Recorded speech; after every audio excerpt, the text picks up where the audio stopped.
Hi friends, मी विठ्ठल जोशी। या व्हिडिओमध्ये आपण धुळे जिल्हा पोलीस भरती 2017 मध्ये आलेल्या पेपरमधील बुद्धिमत्ता चाचणीवर जेवढे प्रश्न विचारले होते त्या सर्व प्रश्नांची उत्तरं स्पष्टीकरणासह पाहणार आहोत।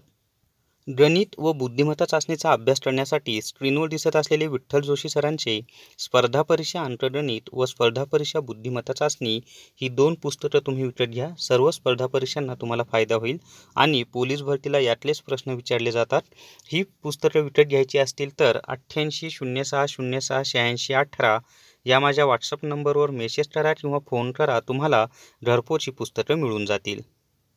पहिला प्रश्न आहे, 31 डिसेंबर 2008 रोजी बुधवार होता, तर 8 मार्च 2009 रोजी कोणता वार असेल? तर या ठिकाणी लक्षात ठेवा, 31 डिसेंबर 2008ला बुधवार होता, म्हणजेच 8 जानेवारी 2009 रोजी गुरुवार असणार आहे। मग आता 8 जानेवारीला गुरुवार आहे। आता जानेवारी हा महिना 31 दिवसांचा आहे। मग महिना 31 दिवसांचा असेल तर त्या महिन्यातील कोणत्याही तारखेचा दिवस त्यानंतर लगेच आलेल्या महिन्यात त्याच तारखेला 3 दिवसांनी पुढे सरकतो। म्हणून आपण 3 दिवस पुढे जाऊयात, आधी 3 करूयात, गुरुवार आधी 3। आता फेब्रुवारी महिना सामान्य वर्षामध्ये 28 दिवसांचा असतो आणि मग सामान्य वर्षात फेब्रुवारी व मार्च महिन्यातील दिवस आणि तारखा सारख्याच असतात। म्हणजेच फेबमधून मार्चमध्ये जाताना फक्त 0 दिवस पुढे जावं लागेल। म्हणजे गुरुवारपासून आपल्याला 3 दिवस पुढे गेलं की 1 मार्च 2009चा दिवस सापडेल। मग गुरुवारपासून 3 दिवस पुढे गेलो तर शुक्रवार, शनिवार आणि रविवार हे आपलं उत्तर आहे। तर 1 मार्च 2009 रोजी रविवार आहे। त्याच्यानंतरचा प्रश्न पाहूयात आपण आता। हे बाकीचे गणिताच्या प्रश्नांचा व्हिडिओ मी कालच अपलोड केलेला आहे। त्यानंतर हिचे सासरे ज्यांचे वडील त्यांचे सासरे हे माझे वडील आहेत।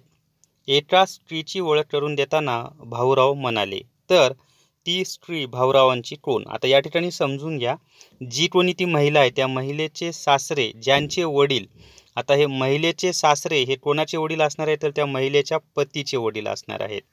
म्हणजे हे पतीचे वडील म्हणजे त्या महिलेचे सासरे झाले। त्यांचे सासरे म्हणजे कोण? त्या वडिलांचे सासरे। मग आता या पतीचे सासरे म्हणजे कोण झाले? पत्नीचे वडील झाले। हे माझे वडील आहेत। मग ते पत्नीचे वडील आणि भाऊरावचे वडील सारखेच झालेत, म्हणजे ती पत्नी म्हणजे महिला आणि भाऊराव हे बहीण भाऊ झालेत।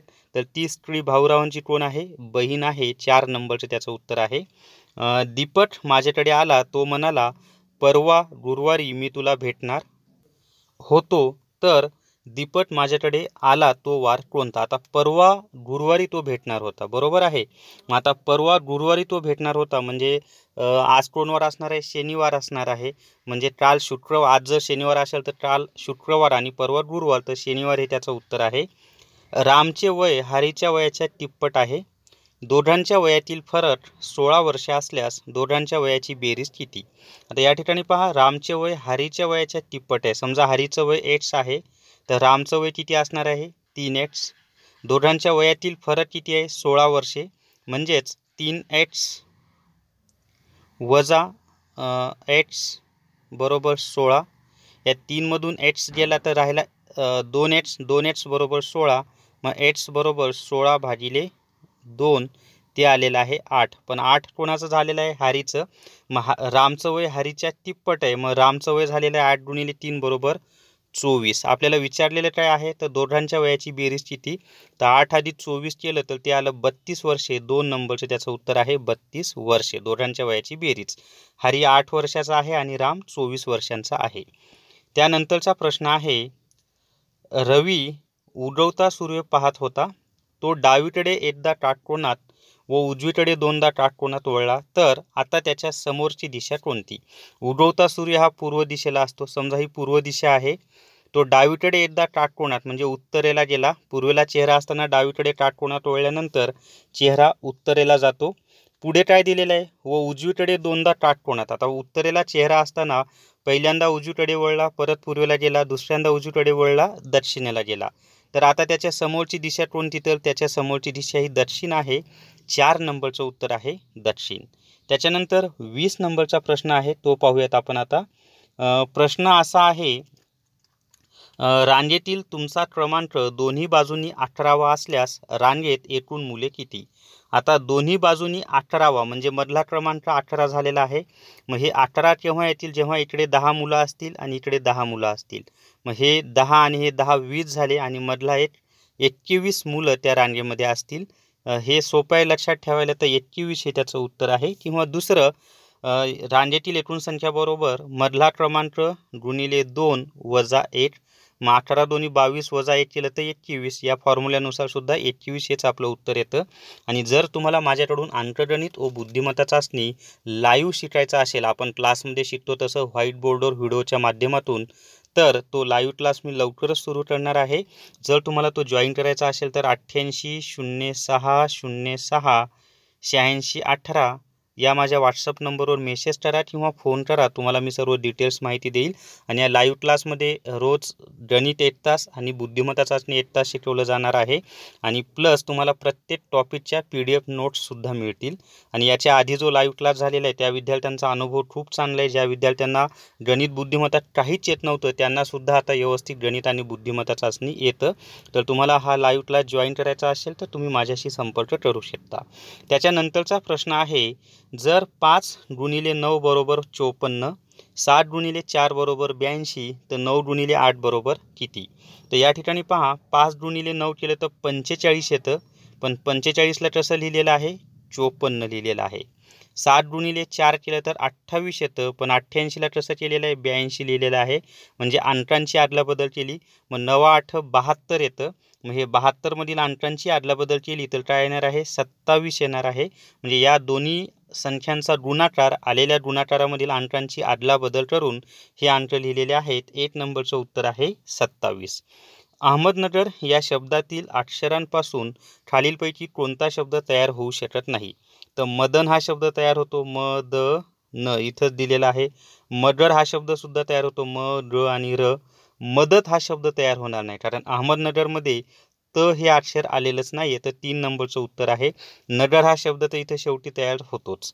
त्याच्यानंतर 3 नंबरचं उत्तर आहे 1 पासून 7 पर्यंतचे अंक याचप्रमाणे पुन्हा पुन्हा लिहित गेल्यास 100व्या क्रमांकावर कोणता अंक येईल? आता इथं 1 ते 7 पर्यंतचे अंक आहेत. मग अशा स्वरूपाच्या प्रश्नांमध्ये काय करायचं असतं, तर 100वा क्रमांक दिलेला आहे की नाही, मग दिलेला क्रमांक भागिले एकूण अंक करायचं. मग 7 1 7, 14 7 98, बाकी किती येते? 2 येते. मग जेवढी बाकी येईल त्या क्रमांकाचा अंक हेच आपलं उत्तर असतं. बाकी 2 येते, म्हणजेच 2 हा अंक 100व्या क्रमांकावर येईल. त्याच्यानंतरचा प्रश्न आहे, आरोग्य. काय प्रश्न आहे आपला? आरोग्य, आजार, पाऊस, प्रश्नचिन्ह. तर आरोग्य आणि आजारचा जसा संबंध आहे तसा पाऊस आणि दुष्काळाचा संबंध आहे.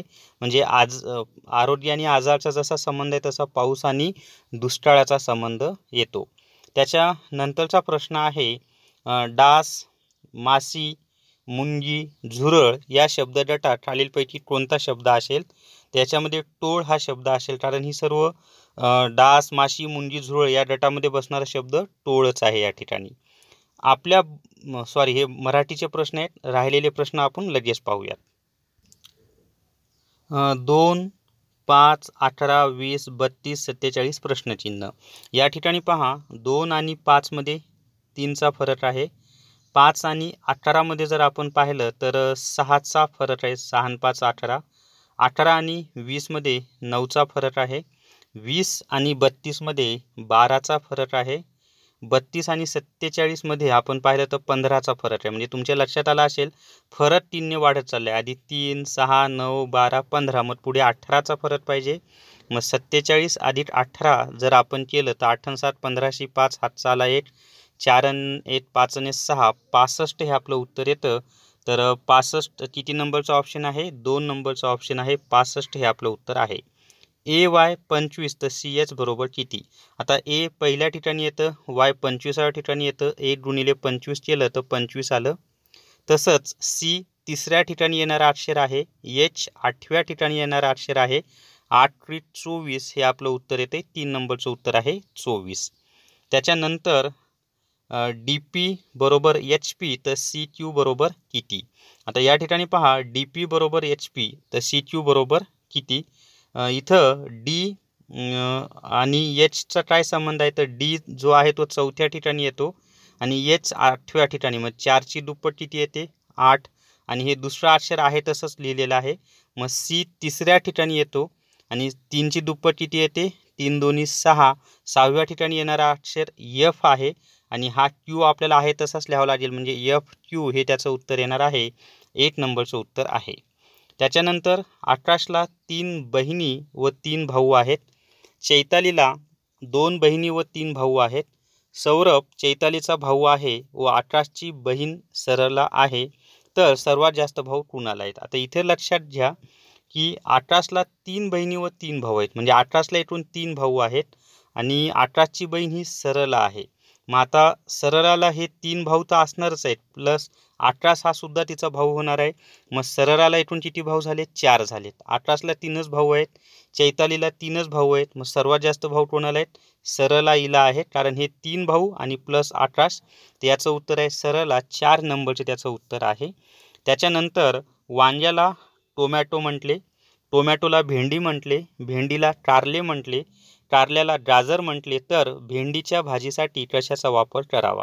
आता इथं भेंडीला काय म्हणलेलं आहे? कारलं. मग भेंडीच्या भाजीसाठी कशाचा वापर करावा लागेल? आपल्याला कारल्याचा वापर करावा लागेल. 2 नंबरचं उत्तर आहे. एका 30 मीटर लांबीच्या कापडातून रोज 3 मीटर कापडाचा तुकडा कापला तर ते कापड पूर्ण कापायला किती दिवस लागतील? तर या ठिकाणी फॉर्म्युला असा आहे की एकूण लांबी भागिले एका तुकड्याची लांबी वजा, इथं अधिक नाही वजा 1. मग 3 ने 30ला 10चा भाग जातो, 10 वजा 1 केलं तर 9 हे आपलं उत्तर येतं. 1 नंबरचं उत्तर आहे. 9 दिवस त्याला लागणार आहेत.